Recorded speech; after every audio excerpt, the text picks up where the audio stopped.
Hola a todos y bienvenidos a Vino tras la barra. Esta es la segunda parte de esta serie de 3 videos donde les enseño los conceptos básicos del vino en Chile. Si aún no han visto la primera parte, el link está en la descripción del video, al igual que el link para descargar el PDF que usé en esta presentación. Sin más demora, comencemos entonces con la segunda parte de Vino tras la barra, el etiquetado. Y es ahí donde a nosotros nos toca estudiar para poder entender a qué se refiere cada término que aparece en la etiqueta. Obviamente no los podemos cubrir todos, pero hoy vamos a ver algunos de los más importantes. Por ejemplo, los famosos vinos reserva. Y aquí volvemos a la pregunta que nos hizo Matías acerca de la diferencia de varietal y reserva. Reserva es una de las mayores mentiras que tiene la industria del vino en Chile. Si nosotros como consumidores pensamos en la palabra reserva, por supuesto pensaríamos que es un vino de una mayor calidad, ¿cierto? Es un vino de mejor cualidad, de mejor estándar que un vino que no es reserva, ¿cierto? Es lo que pensaríamos todos, sería lo más lógico. Sin embargo, eso está muy, muy, muy lejos de la verdad. La palabra reserva, como término de etiquetado que aparece en la etiqueta, me refiero, está regulado por ley. En Chile, la ley chilena dice que, en Chile la ley chilena, acá, en Chile la ley dice que el término reserva aplica para vinos que tengan un mínimo de 12 grados de alcohol y que pueden o no tener paso por barrica. Esos son todos los requerimientos para que yo a mi vino lo llame reserva, que tenga un mínimo de 12 grados de alcohol y que puede o no tener paso por barrica. En resumidas cuentas, es una pésima regulación, ¿ya? Y es una de las cosas que a Chile nos juega en contra en cuanto a competir con otros países productores de vino a nivel mundial. ¿Por qué a Chile nos siguen mirando como vino bueno, bonito y barato? Es por este tipo de cosas, ¿ya? El vino reserva, entonces, no tiene nada que ver con la calidad. El nombre reserva no tiene, es una demostración de lo bueno que es el vino. Es simplemente una palabra que me dice que el vino tiene más de 12 grados de alcohol y que quizás tuvo paso por barrica. Así de simple y así de triste. Eh, Gina dice, pero al popularizar el vino se lograrían más ventas. ¿Y qué pasa con los vinos populares como el Cartoliane? Buenísimo, buenísimo. Popularizar el vino se lograrían más ventas. Sí y no. Sí y no. Claro, se lograrían más ventas, digamos, de los vinos baratos, del vino de 3.000 pesos, de menos de 5.000. Pero a los productores, la verdad, que no les interesa mucho vender ese tipo de vinos. A los productores les interesa vender la botella que cuesta más de 10.000. Y claro, si le quitamos lo elitista, si le quitamos lo gourmet al vino, la gente que está forrada en plata, la verdad, entonces no va a tener interés en consumir ese producto que consume el resto del mundo. Comparémoslo, por ejemplo, con la diferencia, digamos, la percepción social de tomar cerveza versus tomar vino. Ya, veámoslo desde ese punto, desde la percepción social. Tomar cerveza es algo común, es algo popular y que todos hacemos, pero tomar vino es algo que se hace para una cena en particular, que se hace con la cena. Tomar una copa de vino por sí sola es como, es algo, suena un poco extraño. El vino es algo que acompaña una cena elegante, el vino es algo que acompaña un momento importante, no la cerveza. Entonces, claro, si popularizamos el vino, lo llevaríamos al mismo nivel de la cerveza. Sí, tendríamos más ventas masivas, pero no ventas de buena calidad. ¿Ya?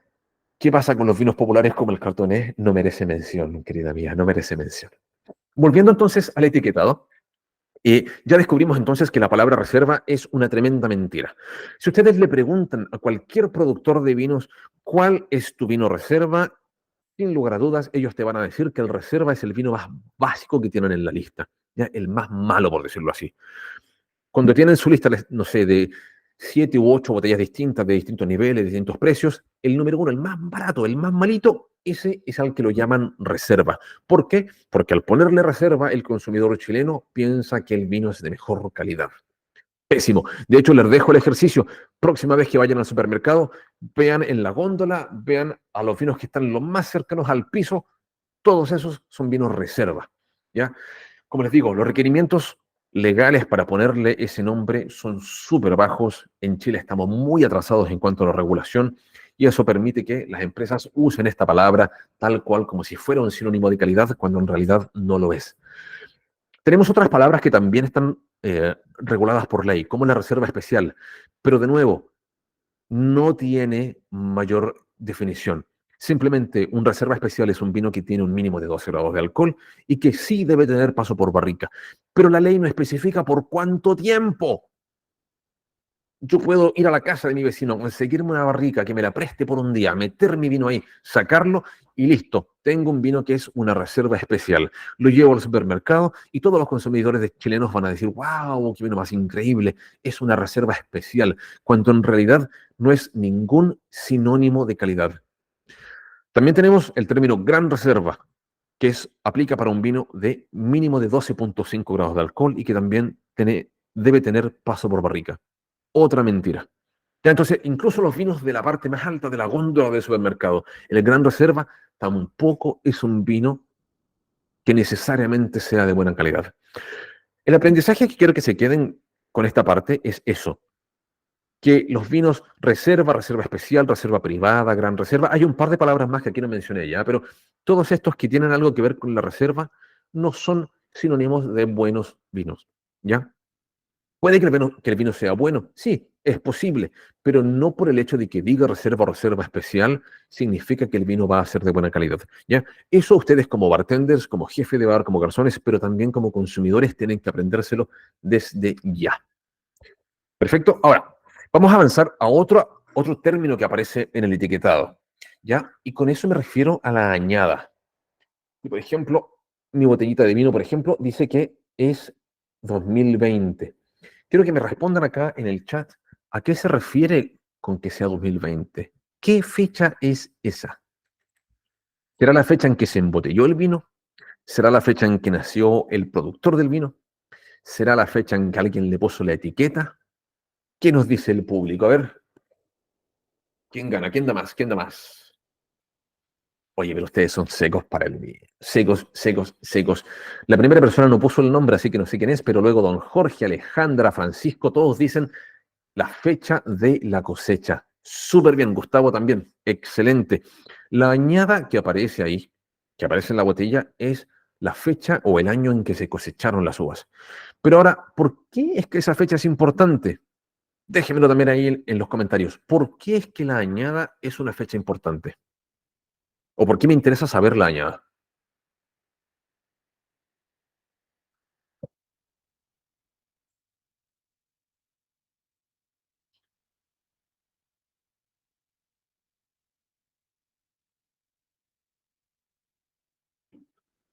Gina Ortiga no podría haberlo dicho de mejor manera.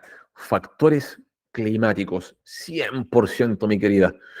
La añada, como les dije, detalla el año en que las uvas fueron cosechadas, pero es importante que veamos a la añada como un resumen de las condiciones climáticas. ¿Ya? Es por eso que me importa la añada, porque la añada me da un resumen de las condiciones climáticas. Si yo sé que, por ejemplo, el año 2020 fue un año increíblemente caluroso, puedo predecir entonces que las uvas que se cosecharon durante ese año tuvieron un exceso de azúcar debido a la cantidad de sol. Un poquito más avanzado, pero claro, una de las cosas que tienen relación con el desarrollo de azúcar y de acidez en la uva es la cantidad de luz solar. Mientras mayor el número de horas de luz solar que la uva recibe, mayor es la cantidad de azúcar que desarrolla. Y también lo opuesto, muy poca luz solar, muy poca azúcar. Entonces, el año 2020 fue un año súper caluroso, tuvo un montón de luz solar. Las uvas de ese año generaron mucha azúcar. Y para nosotros, que entendemos el concepto de fermentación, sabemos que mientras más azúcar, eso es igual a más alcohol, ¿cierto? Porque la levadura significa entonces que tiene más alimento para trabajar. Por ende, haciendo el resumen, si yo sé que el año 2020 fue un año súper caluroso, puedo predecir que este vino va a tener un toque más dulzón en el paladar, pero a la vez es probable que este vino tenga más alcohol que lo normal, ¿ya? Debido a ese extra de azúcar que las levaduras tuvieron y por ende generaron más alcohol, ¿ya? Es por eso que la añada es tan importante, es por eso que ustedes es importante que se lo sepan, ¿ya? De por qué se utiliza eso. Tenemos otras definiciones que aparecen en la etiqueta, como por ejemplo la denominación de origen o la DO. De nuevo, es algo con lo que estamos súper atrasados aquí en Chile. Las regulaciones son pésimas en cuanto a qué significa que un vino venga de una DO específica. Eh, si lo comparamos con el caso de Francia, de Italia, de España, de Alemania, lo que sea, para que el vino lleve la denominación de origen, debe cumplir con un montón de requisitos, no solamente venir de un lugar en específico, sino que también en cuanto a la elaboración del vino. En Chile, para nada. Lo único que importa es la procedencia de la uva. Si el 85% de las uvas que yo utilicé para fabricar este vino viene de la zona de los lingues, por ejemplo, yo puedo añadir a mi etiqueta la denominación de origen Los Lingues. ¿Ya? ¿Y por qué lo estoy mencionando? De nuevo, porque esto se parece a lo del reserva. Que mi vino en Chile tenga una denominación de origen, lamentablemente no es un sinónimo de buena calidad. ¿Ya? No es un sinónimo de buena calidad. Esperemos que eso cambie en el futuro, esperemos que haya leyes más estrictas en cuanto a la regulación, en cuanto a la producción del vino, pero hasta el minuto es solo eso, procedencia y nada más. ¿Ya? También tenemos el término sustentable, que lo van a ver en algunas etiquetas, que habla de vinos, ¿cierto? Un poco más conscientes con el ecosistema y todo. El problema que tenemos con los vinos sustentables es que la palabra no está regulada por ley. De nuevo, otra falencia más de la ley chilena. Por ende, que el vino diga que sea sustentable no es garantía de nada. Es posible que quizás sí sea súper sustentable en su elaboración, pero también quizás es posible que lo único sustentable que hagan sea utilizar fertilizante animal en vez de usar fertilizante químico y listo. Pero siguen usando pesticidas, herbicidas y todo lo demás. ¿Ya? Entonces, la palabra sustentable no está regulada por ley. De nuevo, que la etiqueta lo diga no es garantía de buena calidad. ¿Ya? Lamentablemente, así nos pasa en Chile. ¿Qué otras palabras podemos encontrar en las etiquetas? Podemos encontrar palabras como orgánico. Ahora, de nuevo, les pido disculpas para quienes tengan experiencia en esta área de los vinos, en los vinos orgánicos, biodinámicos y todo. Sé que mi explicación les va a parecer ya pésima, pero de nuevo, estoy tratando de condensar la mayor cantidad de información posible en muy poquito tiempo. Entonces, hablar de vino orgánico o vinos biodinámicos es una clase en sí. Hay libros de vinos que hablan solo de esto, solo de vinos orgánicos o biodinámicos, ¿ya? Así que les pido disculpas por lo simplista de mi explicación, pero de nuevo estoy tratando de eh, poner harta información en muy poquito tiempo, ¿ya? Entonces, un vino orgánico es un vino que prohíbe o que se fabrica sin utilizar químicos tales como pesticidas, herbicidas y todo lo demás. Ya, la fotito que les puse aquí a la derecha, ese cuadrito verde que parece una hojita, es digamos, el logo, la estampa de la certificación legal de un vino o de un producto orgánico. La palabra orgánica sí está regulada por ley, no como el sustentable, ¿ya? Orgánico sí está regulado por ley y hay empresas que ofrecen esa certificación. Yo soy un productor de vinos, estoy haciendo un vino que no ocupa ningún tipo de químicos, llamo a una de estas empresas, ellos vienen, hacen análisis de mi vino, del suelo, del agua, todo lo demás, corroboran que no tengo químicos y ellos me dan el certificado que me permite utilizar la palabra orgánico y me permite utilizar ese logo verde en mis etiquetas. ¿Ya? Eh, les dejo también como tarea para la casa, busquen en las botellas, en sus botellas de vino. Normalmente eso lo van a encontrar en la parte de atrás, en la contraetiqueta van a encontrar ese loguito verde que me dice que el vino se hizo sin químicos. ¿Ya? Hay un montón de químicos que se ocupan en la producción de vinos, herbicidas, pesticidas, fertilizantes y un montón de cosas más. Y es bueno que estemos consumiendo productos que sean un poquito más conscientes, digamos, en ese sentido. Así que súper bien con los vinos orgánicos. Luego vienen los vinos biodinámicos. ¿Ya? La agricultura biodinámica es una filosofía que ve a la viña como un organismo vivo y autosustentable. ¿Ya? Básicamente dice que el vino o la vid no es un organismo independiente que esté solo, sino que es parte de un ecosistema y que todo lo que rodea la viña está interconectado de alguna manera. ¿Ya? Lo que está abajo, lo que está encima, lo que convive con la vid, los animales, las plantas, las raíces, las hierbas, todo eso que convive, todo tiene relación. Eh, También, el término biodinámico está regulado por ley, mismo caso que el vino orgánico.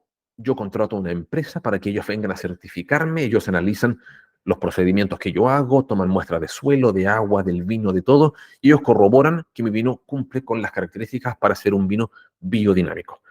¿Ya? El loguito que les dejé acá al lado, el que dice Demeter, es una de las certificaciones para productos biodinámicos que existen en el mundo. Hay otras empresas que tienen logos distintos, pero esta, la Demeter, es la más conocida a nivel mundial. Y de igual modo que en el vino orgánico, van a encontrar ese loguito que dice Demeter en la parte de atrás de la etiqueta. También es posible que hablemos de vinos naturales. Pero a diferencia de los dos casos anteriores, el vino natural no es algo que esté regulado por ley. Y aquí es donde se pone complicada la cosa. ¿Ya? El vino natural es, en teoría, un vino que se elabora con poca intervención humana. Si recordamos los pasos, ¿cierto?, de la producción del vino, hay mucho control. El productor que está fabricando ese vino tiene mucho control sobre cómo ocurre la elaboración en sí. ¿Cuándo empieza la fermentación? ¿A qué temperatura? ¿Por cuánto dura la fermentación? ¿Qué tipos de levaduras se ocupan para fermentar? Todo eso está controlado hoy en día. Pero en el caso del vino natural, ellos promueven que el vino no debería elaborarse así, como si fuera un producto químico, sino que debería permitirse que ocurra de manera natural, como ocurría hace 500.000 años, cuando se elaboraba vino antiguamente, por ejemplo. Que el vino fermentaba de forma espontánea, con las levaduras que estuvieran ahí de manera salvaje, y la fermentación ocurría cuando ocurría y terminaba cuando terminaba. ¿Ya? Eh, entonces, como les digo, es una propuesta loable, podríamos decir, una propuesta honorable, pero lamentablemente el término natural no está regulado por ley. Por ende, puede ser que el vino esté lleno de químicos, puede ser que el vino esté súper controlado y aún así le pongan que el vino es natural. Entonces, lamentablemente, no soy 100% partidario de la palabra natural, sí soy partidario de los vinos orgánicos y biodinámicos a modo personal, pero esto del vino natural, hay que ver para creer primero. Ya, uy, perdón, me salí de acá, ¿qué estoy haciendo? Me devuelvo para acá. Me quería cambiar por el lado de acá. Don Gustavo nos dice, ¿el vino vegano está? No, ¿por qué me preguntaste eso? Gustavo, no, deja tomarme un sorbo, permiso.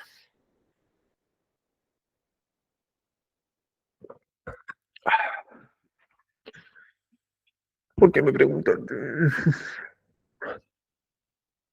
¿Es vegano? ¿El vino no es vegano?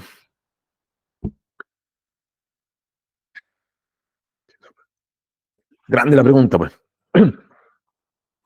No quería hablar de esto. Gracias, Gustavo, te pasaste, ¿eh? Súper, súper buena onda. No quería hablar de esto, pero el vino, en teoría, técnicamente hablando, el vino no es vegano. ¿Ya? Vale, oh, qué tontera, va a decir un vino con pollo. No, no, no es eso. Eh, Dentro de la elaboración del vino, y de hecho lo voy a mostrar aquí en la pantalla para que puedan entender de qué parte del proceso estoy hablando. ¿Se acuerdan de que en la elaboración del vino, no solo el vino blanco, todos los vinos en realidad, teníamos esta parte del filtrado? ¿Se acuerdan de eso, cierto? Para filtrar el vino, es muy común que se utilicen proteínas de origen animal, porque tienen una capacidad increíble de actuar casi como imanes. Cuando tomo una proteína de origen animal, por ejemplo, la clara del huevo, y la meto directamente dentro del vino, la pongo en un tanque de fermentación o la pongo dentro de una barrica, la clara de huevo lo que hace es unirse tal como si fuera un imán, se une a las partículas que están flotando en el vino, que crean esta apariencia turbia y que yo necesito deshacerme de esas partículas. La clara del huevo se pega tal como si fuera un imán a esas partículas y luego me permiten simplemente sacar todo eso de una manera, digamos, como una forma sólida y tirarlo a la basura. Ya, entonces, en el paso del filtrado, es normal que se ocupe eh, productos de origen animal. Como les dije, tenemos el caso de la clara del huevo, pero también se ocupa la caseína, que viene directo de la leche. Hay un producto que se ocupa, que viene de los pescados, perdón, que se llama, el nombre en inglés es isinglass, que viene como del estómago o algo así, de los pescados. Eh, es común, ¿ya? Suena un poquito asqueroso, la verdad que no es algo que los productores de vino quieran comentar abiertamente, no quieren decir que el vino le pusieron un poco de huevo ahí entre medio, pero es así como se hace el vino en su forma tradicional, ¿ya? Ahora, técnicamente hablando, en el vino, en la botella, no queda nada que sea de origen animal. Cuando yo pongo la clara de huevo dentro de la barrica, luego la retiro. ¿Ya? Porque recuerden, es esto, es un imán, es una esponja que se apega a la impureza y luego la retiro. Entonces, no queda nada dentro del vino que no sea de origen animal, perdón, que sí sea de origen animal, em, pero, por supuesto, para un vegano que el vino haya estado en contacto con eso hace que el vino ya no sea apto para su consumo. ¿Ya? Por supuesto, no es la única alternativa. Hay otras alternativas de filtrado o incluso hasta la alternativa de no filtrar el vino. ¿Ya? Hay alternativas de filtrado como usar una centrífuga, por ejemplo, que hace que el vino gire muy rápido, las partículas sólidas se apegan a las paredes internas de la centrífuga, cae el líquido. Hay otras alternativas. ¿Ya? Pero para ustedes es importante que sepan de que sí, el vino de forma tradicional en Chile se elabora usando proteínas de origen animal. Respondiendo a la pregunta de mi querido amigo Gustavo Rocha, que espero nunca verte más, ¿está regulado? Sí, el término vegano está regulado por ley y de hecho, tal cual como les mostré los logos del vino orgánico y el vino biodinámico, hay logos también para el vino vegano. Eh, Ahora, hay un tremendo problema con el vino vegano y es que, ¿recuerdan que cuando conversábamos de que los productores de vino no quieren popularizar, digamos, o hacer más accesible el vino? Lo mismo pasa con el asunto del vino vegano. Y es que es posible que este productor de vino esté usando una técnica vegana y aún así no lo ponga en la etiqueta. Ya suena raro. Es posible que este productor haga un vino vegano y sin embargo no lo ponga en la etiqueta. ¿Y por qué es posible? Porque al decir este vino es vegano, estoy creando la pregunta de si este vino es vegano, entonces, ¿qué pasa con todos esos que están allá? ¿Qué tienen todos esos vinos que no son veganos? ¿Ya? Entonces, los productores tienen ese problema. Si digo que mi vino es vegano, al mismo tiempo estoy diciendo que todos los vinos de al frente están llenos de un compuesto animal del que no queremos hablar. ¿Ya? Entonces, a ver, resumamos un poco. Sí, el término vegano está regulado por ley y tiene el loguito este de la B corta que aparece en las etiquetas. ¡Y qué bonito! No sabía que se podía hacer eso. Está regulado por ley, tiene logo, pero es común que no aparezca en todas las etiquetas de vino vegano.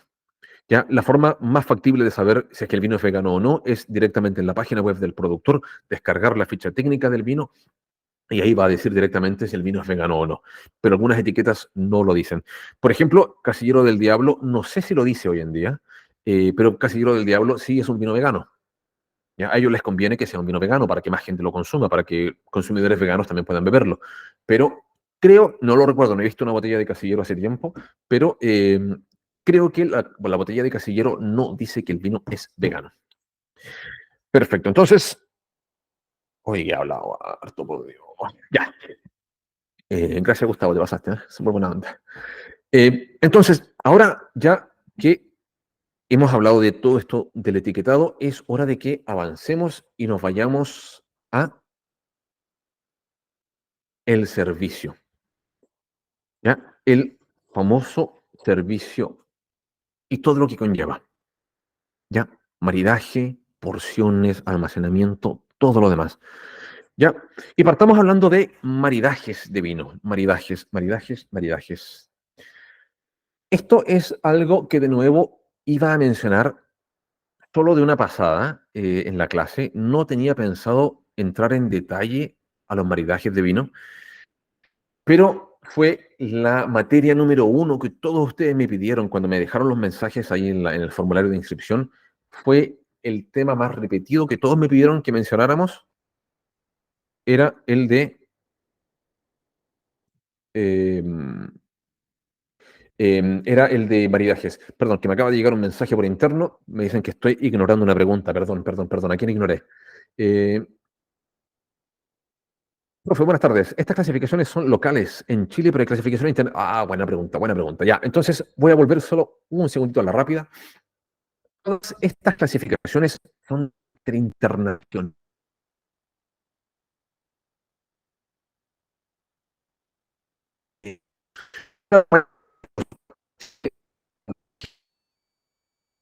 Si lo convierten en ley o no. Pero por el intercambio por naciones de carácter internacional. Por ende, ese loguito del vino orgánico lo van a encontrar no solo en Chile, sino que en cualquier parte del mundo. Es un símbolo internacional. Lo mismo que el logo del Demeter, también como vino biodinámico, lo van a encontrar en Chile, pero también lo van a encontrar en otros países. No es que estemos obligados, es que por temas comerciales nos conviene y además permite que nuestros vinos chilenos entren de mejor manera al mercado internacional. Así que sí, son certificaciones internacionales. Perfecto. Entonces, ¿dónde me quedé? Ahí sí, ya. Adelante. Ya. Entonces, maridajes no lo iba a mencionar con mucho detalle. Ustedes lo pidieron, así que por supuesto yo lo hago. De nada, querido mío. Em, no lo iba a mencionar mucho, ustedes lo pidieron. Por supuesto yo cumplo si ustedes lo piden. La razón por la que no iba a mencionar los maridajes es que, veámoslo desde un punto de vista lógico. Para poder crear una buena combinación entre un plato y el vino, tengo que poder entender el vino. Y para poder entender el vino, tengo que poder analizarlo usando diferentes tipos de escalas. No estoy hablando de si me gusta el vino, si el vino es bueno o es malo. Ya no tiene nada que ver con eso. Tiene que ver con escalas de qué tanto es el dulzor del vino, qué tanto es la acidez del vino, qué tanto es el cuerpo del vino. Y para entender eso, por supuesto, se necesita un poco de experiencia. Yo no sé si este vino es dulce o no, si es que no tengo un punto de referencia, si es que nunca he tomado un vino que sí es dulce versus un vino que sea súper seco. Ya, por ende, para mí los maridajes son un tema que son un poquito más avanzados, pero, por supuesto, eh, ustedes lo pidieron, yo feliz de cumplir con eso. Voy a tratar de explicarlo de la mejor manera posible, pero les adelanto, puede ser que quizás un poquito de la información les no sea lo adecuado en este minuto. Ojalá que cuando ya tengan el PDF lo puedan revisar en su casa, lo puedan seguir estudiando. Por favor, sería lo ideal que puedan estudiar esto probando los vinos que ustedes tienen en sus bares, que tienen en sus pubs, en sus restaurantes, para que esto pueda tener un poquito más de sentido. ¿Ya? Entonces, entremos al famoso mundo de los maridajes. ¿Y qué es un maridaje? ¿Ya? ¿Qué es un maridaje? Eh, ¿Dónde me cambié? Ah, perfecto. ¿Qué es un maridaje? Entonces, súper simple. A pesar de que el término maridaje sea una de las palabras a las que le damos muchas vueltas y todo, un maridaje es simplemente una combinación placentera de vino y comida. Incluso ni siquiera tiene que ser vino, puede ser cualquier otro tipo de bebida. Obviamente estamos en una clase de vino y por ende todos los maridajes que hablemos van a ser maridajes de vinos. Pero es simplemente eso, es una combinación placentera de vino y comida. Ya no hay una regla específica. Si al probar el vino y la comida juntos, la sensación que da es placentera, eso es un maridaje. Chan, chan, tan simple como eso. ¿Ya? Ahora, hay maridajes que por supuesto son mejores que otros, son más exitosos. Por ejemplo, tenemos el caso de cuando los sabores del vino y la comida no son alterados. ¿A qué me refiero con esto? En el caso, para los que hayan probado comida india, por ejemplo, la comida india es súper intensa de sabor, llena de especias, llena de cúrcuma, de jengibre, de comino, de ajo, muy, muy intensa de sabor. Imagínense si yo estuviera comiendo comida india junto a una copa de un vino blanco muy ligero, de notas muy leves, con un sabor muy, muy, muy delicado. Por supuesto, cada vez que tenga un bocado de la comida, luego bebo el vino, no voy a poder sentir nada del sabor del vino. Por ende, la comida está alterando el sabor de mi vino, no puedo percibir ese sabor, por ende aquí tengo un maridaje que no funciona, tengo un maridaje que no es exitoso. Perfecto, entonces la primera regla para un maridaje exitoso sería eso, que los sabores del vino o la comida no se vean alterados. ¿Ya? Ahora, también un maridaje exitoso es cuando la combinación de ambos hacen que los productos se sientan más sabrosos. Perdón. Por ejemplo, en la foto les dejé aquí clásico, ostras y vino blanco. Las ostras, les pongo un poquito de limón, tengo la acidez, tengo las notas minerales del mar, tengo un sabor muy, muy, muy delicado, ¿cierto? Al beber el vino blanco, que también tiene notas cítricas, que también tiene notas minerales y también tiene un sabor delicado, hace que tenga una muy, muy buena combinación y por ende tenga un maridaje exitoso. Esas ostras se sienten más sabrosas después de haber bebido el vino y el vino se siente más sabroso después de haber comido las ostras. Ya tenemos un maridaje que funciona. Ahora, el mejor tipo de maridaje del mundo es cuando uno o los dos sabores del vino y la comida mejoran y se crea una nueva sensación que es interdependiente. ¿Ya? Cuando ambos sabores se relacionan de tal modo que se crea esta combinación interdependiente.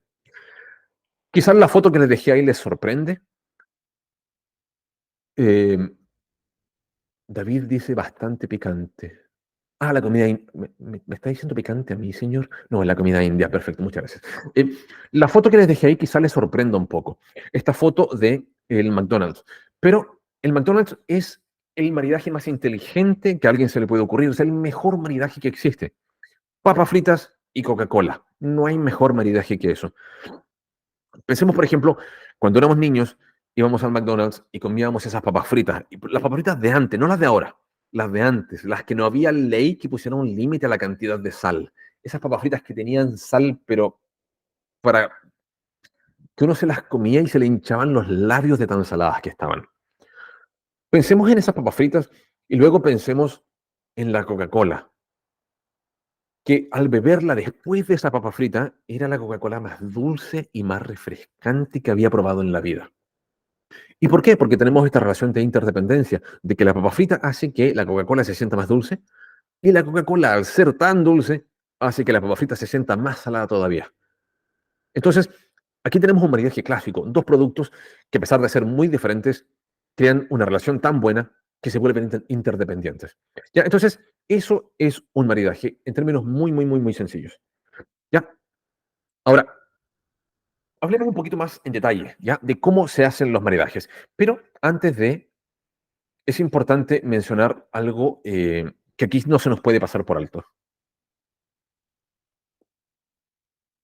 Se me está acabando el vino ya. Cuando hablamos de maridajes, cuando hablamos de estas combinaciones, una pequeña parte tiene relación con la estructura química de la comida y del vino. ¿Ya? Una pequeña parte tiene una relación científica, digamos, una razón científica de ser. Por ejemplo, si se fijan en la gráfica que les dejé aquí, una ensalada, en teoría, debería maridarse con vino blanco. Y más adelante vamos a entender por qué desde un punto de vista, digamos, técnico. Toda la razón. Ensalada y vino blanco, sí, es un maridaje. Pero gran parte del maridaje también tiene relación con la preferencia personal.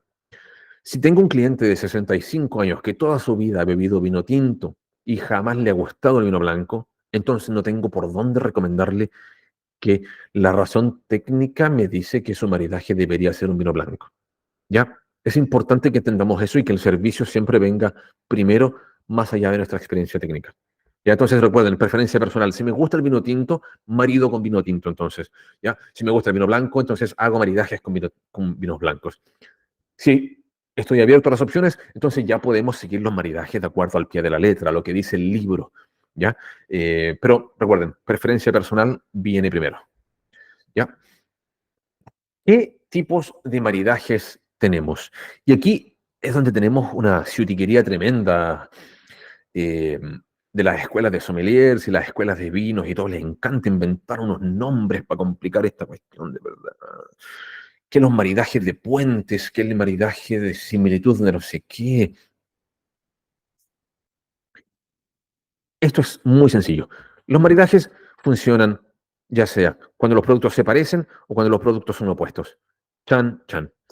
Para que hablemos todos el mismo idioma, elegí estos dos nombres, pero si los ven con otros nombres en libros o en otras clases en línea, por favor, adelante, siéntanse con la libertad de cambiarle el nombre. Ya, un maridaje congruente, por ejemplo, es cuando tenemos vino y comida que comparten ciertos componentes, ¿ya? Componentes químicos y de sabor. Tienen cierta relación. Digamos, en términos sencillos, se parecen. El vino y la comida se parecen. Y como se parecen, funcionan bien. Acá en la gráfica, por ejemplo, les dejé carne con pimienta y el vino Syrah. El vino Syrah es un vino tinto que tiene notas a pimienta. Cuando lo huelo, el vino tiene notas a pimienta, pero además, al ser un vino tinto, comparte notas que están en la carne también, las notas cárnicas, las notas, ¿cierto? Digamos, como a sal o a sangre, o sea, no ser un poco asqueroso, pero las notas estas de sangre que están presentes en el vino tinto también están presentes en la carne. Entonces, tenemos dos productos que se parecen y por ende funcionan bien. Tenemos componentes muy similares. ¿Ya? El otro tipo de maridaje es lo opuesto. Tenemos dos productos que son tan diferentes entre sí que incluso funcionan. Ya tenemos, por ejemplo, machas a la parmesana. Producto clásico en Chile, es un plato aceitoso, un plato grasoso, salado, intenso, se sirve caliente, muy, muy, muy interesante. Y por el otro lado tenemos el vino espumante. Se sirve frío, es ligero, es refrescante, no es salado, por supuesto, tiene notas cítricas, son tan opuestos que de hecho funcionan, como en el caso de la Coca-Cola y las papas fritas. ¿Ya? Entonces, recuerden, tipos de maridajes tenemos dos. El maridaje donde los productos se parecen tanto que funcionan, o son tan opuestos que sí, también funcionan. Ahora, cuando hablo de los componentes que hacen que funcionen, donde dice que los componentes son muy similares o los componentes son poco parecidos, ¿a qué componentes me refiero? Bueno, me refiero a esto. Estos son los componentes de la comida y el vino a los que deberíamos prestar atención al momento de crear un maridaje. Los sabores que vengan después, sabor a chocolate, sabor a vainilla, sabor a pimienta, eso pasa a segundo plano. Los componentes químicos de la comida y del vino son los que al final dictaminan si un maridaje funciona o no. Para la comida, por ejemplo, tenemos sabores como el sabor dulce, el amargo, el salado, el ácido y el umami, mientras que para la estructura química del vino, lo que nos importa es el nivel de ácido o el nivel de acidez, el nivel de alcohol, el nivel de dulzor y el nivel de taninos, que los taninos son este producto químico que genera la sensación de astringencia, la sensación de resequedad en la boca. ¿Ya? Esta estructura es la que a nosotros nos importa, estos componentes, los componentes químicos de la comida y los del vino. Si encontramos una forma de conectarlos, es ahí donde tenemos un maridaje que funcione bien. Ahora, llevémoslo a un caso un poquito más del día a día para que se entienda un poco mejor. En el caso de un maridaje congruente, por ejemplo, tenemos un pollo que está cocinado con una salsa barbecue. Todos sabemos, salsa barbecue es medianamente dulce, es pegajosa, ¿cierto? Es como muy densa, tiene algunas notas especiadas también con un ligero nivel de picor. Perfecto, entonces, si quiero un maridaje que sea congruente, ¿cierto? Que hable de productos que se parecen, voy a buscar un vino que tenga ciertas similitudes. En el caso del Zinfandel, no es una cepa que sea común en Chile, es una cepa estadounidense, pero el Zinfandel es un vino que es ligeramente dulce, que es ligeramente especiado y que tiene una sensación, una textura en la boca que es un poco densa. Por ende, comparte las similitudes de los componentes con la salsa barbecue y hace que funcione bien en este tipo de maridajes. Ahora, si tengo pollo frito, imagínense sin especias, un pollo que simplemente lo freí con aceite, le puse un poco de sal y pimienta y listo. Un maridaje para eso sería un maridaje contrastante, donde tengo un sabor que es muy opuesto, como en el caso del vino espumante. El pollo, de nuevo, se sirve caliente, es grasoso, es aceitoso, es salado. El vino espumante se sirve frío, es refrescante, es cítrico. Es tan distinto que funciona. Perfecto. Ahora, también puse esta imagen aquí porque quería aprovechar de dejar el detalle que el tipo de cocción y el tipo de sazón es muchísimo más importante que la proteína que estemos utilizando. ¿Ya? Aquí, por ejemplo, los dos casos son pollo. Por ende, pensar de cuál es el maridaje correcto para el pollo es la pregunta equivocada. Todo depende de con qué se cocinó el pollo, de qué forma se cocinó, con qué se sazonó el pollo. ¿Ya? Eso es lo importante. No importa tanto la proteína, un trozo de carne se puede maridar bien con un pinot noir, con un merlot, incluso con un vino blanco. Todo depende de cómo se cocinó y depende de con qué se sazonó. ¿Ya? Importantísimo. Sé que hemos hablado mucho hasta el minuto. Cuéntenme, ¿vamos bien con la información de los maridajes? ¿Vamos bien hasta ahí? Voy a seguir explicándolo, así que voy a seguir entrando en eso, pero cuéntenme, ¿vamos bien hasta ahí?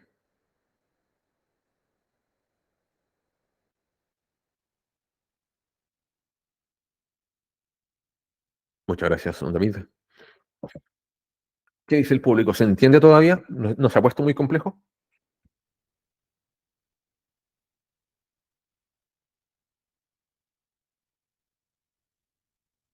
Vamos bien, dicen, vamos. Seguimos avanzando entonces. Se entiende súper, se entiende bien. Muchísimo, muchas gracias a todos. Entonces, seguimos avanzando. Ya, entonces, hemos entendido entonces que los maridajes son esta combinación ideal. Tenemos maridajes de productos que son similares y por ende funcionan. Tenemos maridajes de productos que son opuestos y por ende funcionan. ¿Cómo sé yo entonces qué componente químico, volvamos acá, qué componente químico requiere qué componente químico para que sea un buen maridaje? Ya, yo les dije aquí, por ejemplo, de que la salsa barbecue es dulce y por ende el vino tiene que ser un poco dulce. ¿Cómo llego a esa conclusión? ¿Cómo sé yo que el dulzor necesita dulzor para que sea un buen maridaje? Esto es algo que toma un montón de tiempo aprender, pero como ustedes me insistieron tanto en que querían aprender de esto, les dejé un resumen aquí, ¿ya? En la parte izquierda van a poder ver si el plato tiene tal componente químico. Luego, la frase del centro dice necesita o combina con. Y a la derecha tenemos lo que el vino debería tener para que el maridaje sea correcto. Por ejemplo, si el plato tiene acidez, ese plato necesita acidez para maridar. ¿Ya? Es por eso que, por ejemplo, si alguna vez se han preguntado por qué la ensalada se marida con vino blanco, bueno, porque el vino blanco tiene una acidez mayor a la del vino tinto. La acidez de la ensalada, probablemente a través del limón o a través de algún producto que sea como un pepinillo o algo así, la acidez de la ensalada necesita acidez en el vino.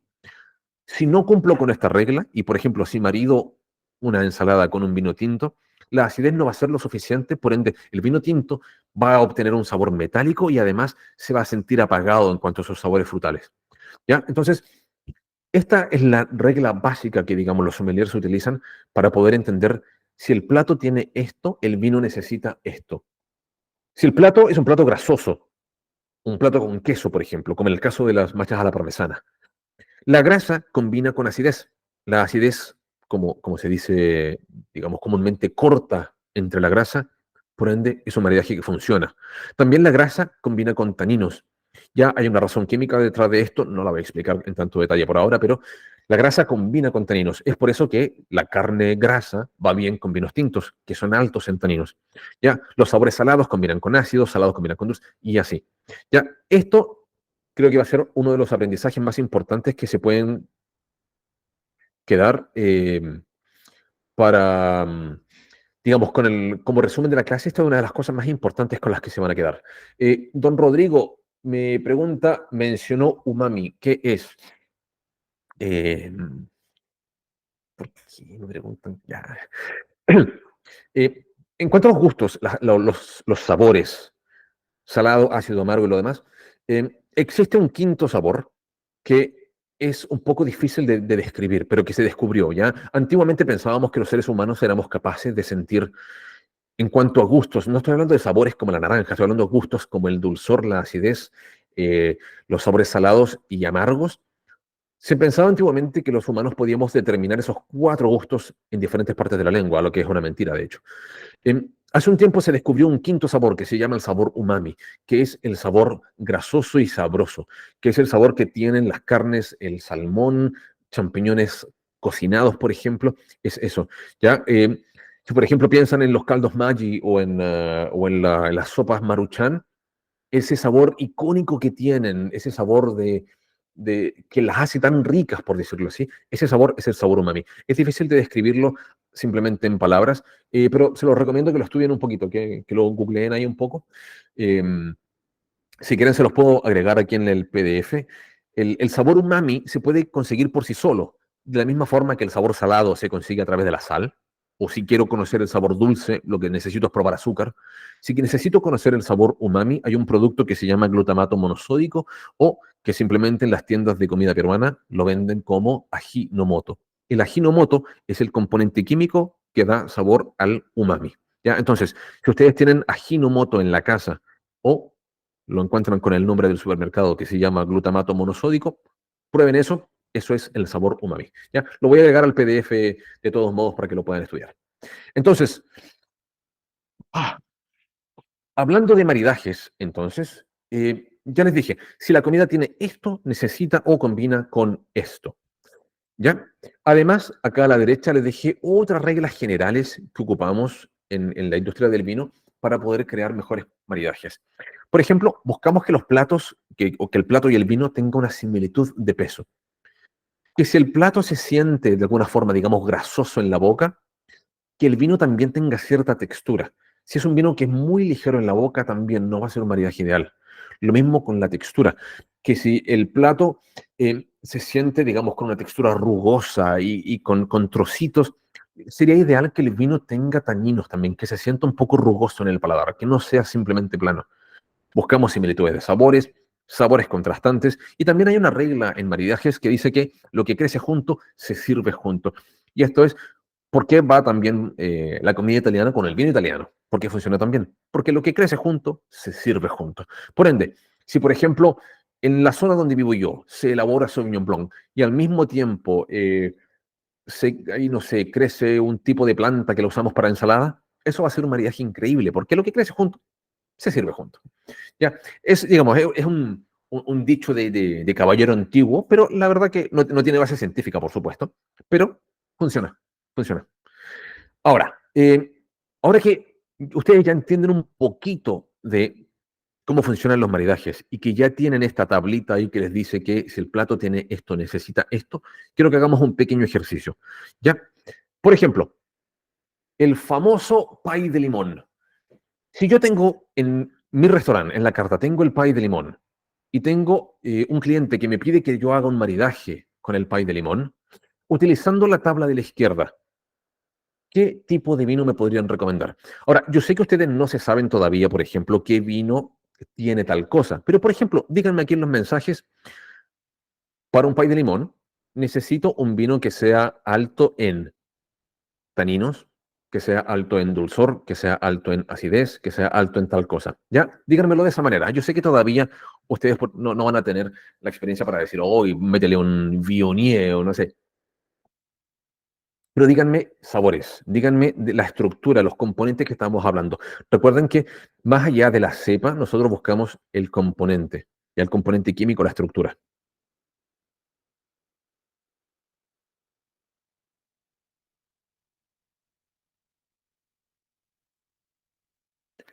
Entonces, por ejemplo, ustedes me dicen que un chardonnay debido a la acidez. Muy bien, vamos súper bien hasta ahí, ¿cierto? Porque el pay de limón es ácido, tiene acidez, ¿cierto? Tiene jugo de limón el pay de limón. Por ende, acidez necesita acidez. Vamos, súper bien. Pero, ¿qué nos pasa al final con la última línea de esa tablita que le dejé a la izquierda, que dice que el dulzor necesita dulzor? Si yo pusiera un chardonnay junto a un postre, el problema que va a tener el chardonnay es que va a perder el 100% del sabor. ¿Ya? Acuérdense, por ejemplo, lo que nos pasaba cuando estábamos tomando once con la mamá. Nos comíamos este pan lleno de mermelada. Me estoy tomando mi tacita de té. El té ha andado súper bien durante el resto de la once, pero cuando llega el momento de comerme el pan con mermelada, la mermelada es tan dulce que ahora ya no siento el dulzor del té, ¿cierto? Entonces, lo mismo aplica para esto. Si el, si el plato tiene dulzor, necesito que el vino también tenga dulzor. ¿Ya? Y en este caso, por ejemplo, me han dicho Chardonnay, me han dicho Pinot Noir. Lamentablemente el Pinot Noir, si bien tiene una buena acidez, no, el dulzor del postre va a hacer que el sabor del Pinot Noir se pierda por completo. Merlot, lamentablemente la misma historia. Sauvignon Blanc, de nuevo, le falta acidez. Don David me dio la mejor respuesta hasta ahora, pajarete. Para quienes no lo conozcan, el pajarete es un vino dulce que se fabrica en Chile. Ya tiene dulzor y tiene acidez. Perfecto ahí, súper bien el maridaje. Con un pay de limón andaría perfecto.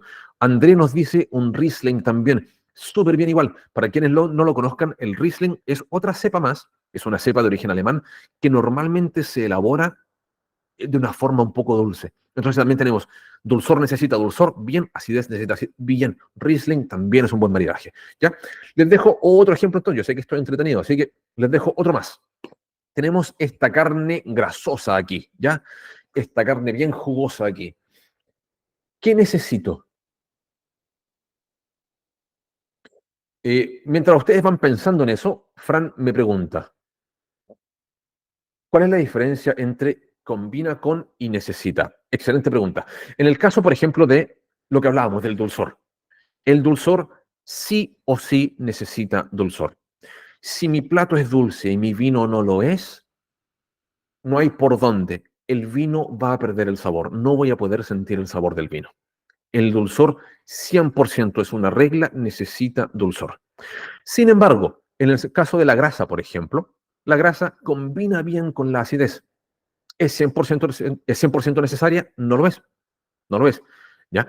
Puedo buscarme otra alternativa, como lo ven en la línea de abajo, por ejemplo, que la grasa también combina con tanino. Entonces ya tengo dos alternativas. Entonces, si mi vino no es alto en ácido, aún así lo puedo combinar con un producto grasoso, porque va bien, pero aún así no lo necesita. El dulzor, por otro lado, es una regla. Si mi vino no tiene dulzor, entonces no voy a poder sentir el sabor al ponerlo junto a un postre. Vamos viendo respuestas para el vino. Entonces, para un plato de carne, una buena combinación sería un Cabernet Sauvignon, carne alta en grasa, va bien con Cabernet, Cabernet. Súper, súper bien. Ahora, ¿por qué va bien con Cabernet?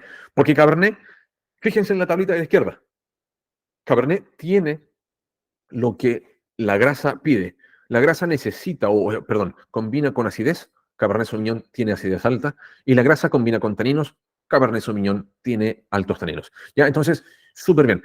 Hay un par de ejercicios más aquí.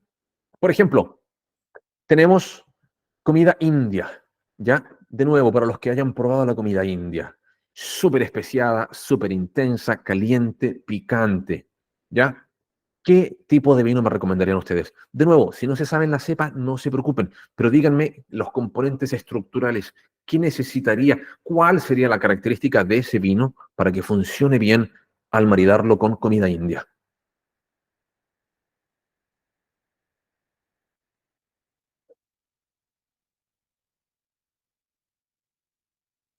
Si va.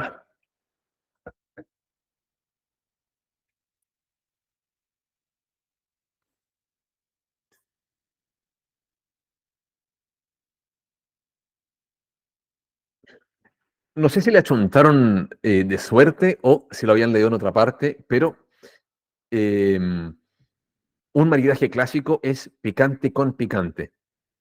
¿Ya? Entonces, si la comida es picante como la comida india, si la pongo junto a un vino que no es picante, de nuevo, la comida va a ser demasiado potente, va a cubrir por completo el sabor del vino.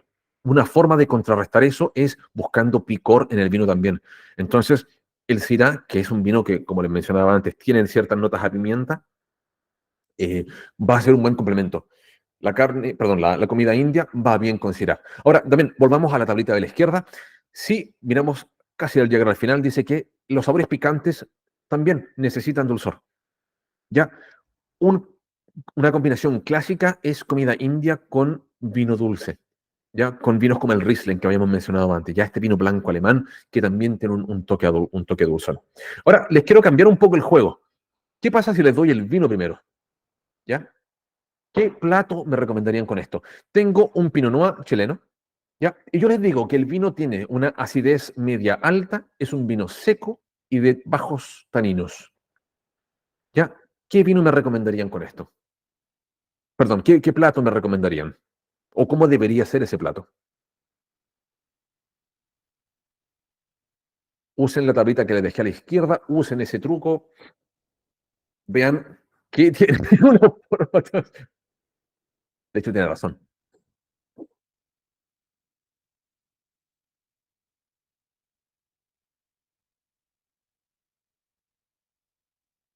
¿Quién me da otra idea? ¿Qué otro plato puedo maridar con un Pinot Noir?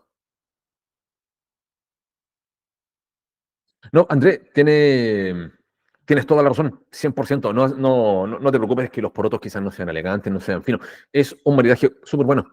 Si, por ejemplo, tenemos el plato de porotos con longaniza, ¿cierto? Donde tenemos grasa, la acidez del Pinot Noir va a funcionar como un complemento perfecto para eso. Entonces, usamos la tabla, miramos dónde está la botella, dice que tengo acidez en el vino, ¿cierto? La acidez del vino combina con grasa en el plato. Entonces, si tengo un plato que sea grasoso, perfecto. Espagueti con salsa Alfredo. También, salsa Alfredo quizás no sea tan grasa como en el caso de los porotos con longaniza o algo así, eh, pero también funcionaría bien.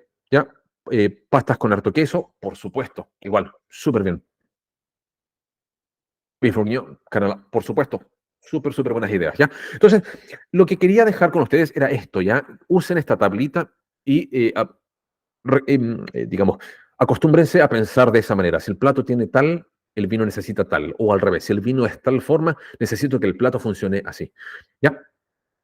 Ahora, ah, no tienen idea cuánto tiempo me demoré cuántas horas me demoré en hacer esta cuestión.